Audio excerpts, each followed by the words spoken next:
Bismillahirrahmanirrahim. Assalamualaikum warahmatullahi wabarakatuh. Alhamdulillahirabbil alamin. Nahmaduhu wa nasta'inuhu wa nastaghfiruhu wa a'udzu billahi min syururi anfusina wa min sayyiati a'malina. Asyhadu an la ilaha illallah wahdahu la syarikalah wa asyhadu anna Muhammadan 'abduhu wa rasuluh. Allahumma salli wa sallim ala sayyidina Muhammadin wa ala alihi wa sahbihi wa sallam ajma'in. Amma ba'du. Segala alhamdulillahirabbil alamin. Segala puji bagi Allah yang masih memberikan kita kekuatan dan kesempatan untuk bisa melanjutkan ibadah puasa kedua Ramadan ini. Salawat beserta salam semoga tetap tercurahkan kepada Nabi Muhammad sallallahu alaihi wasallam, keluarga beliau, para sahabat dan seluruh umatnya sampai akhir zaman. Jamaah rahmat Allah Subhanahu wa taala. Memasuki hari kedua puasa, biasanya tubuh mulai terbiasa. Lapar masih ada, tapi sudah bisa diajak kompromi. Disinilah puasa mulai naik level, dari menahan perut ke menjaga hati. Puasa adalah ibadah yang paling sepi dari pengawasan manusia, tapi penuh pengawasan dari Allah Subhanahu wa taala. Makanya ibadah puasa adalah ibadah yang paling rawan curang. Tapi juga kelihatan siapa yang kalau sholat kelihatan sholat, kalau sedekah kelihatan sedekah.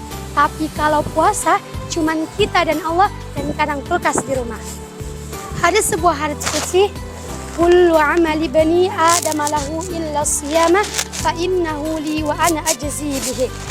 Setiap amal anak Adam itu untuknya, kecuali puasa. Puasa itu untukku, yakni Allah, dan aku yang akan sendiri membalasnya. Hadis riwayat Bukhari. Hadis ini menunjukkan betapa spesialnya ibadah puasa. Mengapa? Karena ibadah puasa adalah ibadah yang paling jujur. Orang sholat kelihatan sholat, orang sedekah kelihatan memberi. Tapi kalau puasa, cuman kita dan Allah yang tahu. Sebab kalau mau curang sebenarnya bisa, gak makan di depan orang tapi makan diam-diam, gak minum di luar tapi minum di balik pintu. Hayo, siapa yang seperti itu? Manusia merasa aman, padahal pengawasnya Allah, bukan satpam komplek. Disinilah nilai puasa jujur meski tidak ada yang melihat.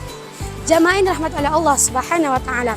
Kejujuran yang dilatih lewat puasa seharusnya tidak berhenti di urusan makan dan minum saja. Kadang kita puasa dengan perut, tapi kita masih main-main di laporan kerja, janji yang ditunda, amanah, alasan yang dibikin rapi, amanah yang dititipkan tapi dilupakan. Puasa seolah bertanya, kalau kepada Allah saja kamu sangat jujur saat lapar, mengapa kepada manusia kamu masih berani bohong saat kenyang? Lucunya lagi, saat kita puasa, kita sangat takut batal. Air setetes masuk ke mulut saja langsung panik. Tapi bohong sedikit, nggak apa-apalah. Padahal Rasulullah Sallallahu Alaihi Wasallam bersabda, fa inna sadaqah yahdi ilal birri, wa innal birra yahdi ilal jannah. Sesungguhnya kejujuran itu membawa kepada kebaikan dan kebaikan membawa ke surga.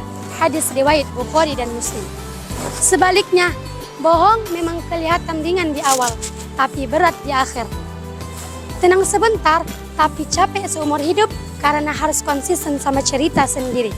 Jamaah rahmat Allah Subhanahu wa taala.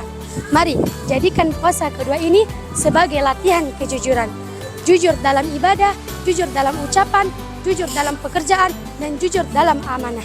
Semoga puasa kita bukan hanya menahan lapar dan haus saja, tetapi membentuk hati yang bersih lagi jujur. Semoga Allah Subhanahu wa taala menerima ibadah puasa kita dan menjadikan Ramadan sebagai madrasah kejujuran di dalam hidup kita. Amin amin ya rabbal alamin. Mungkin ini yang bisa saya sampaikan, mohon maaf bila ada kesalahan. Wabillahi taufiq wal hidayah wa birridha wal inayah. Assalamualaikum warahmatullahi wabarakatuh.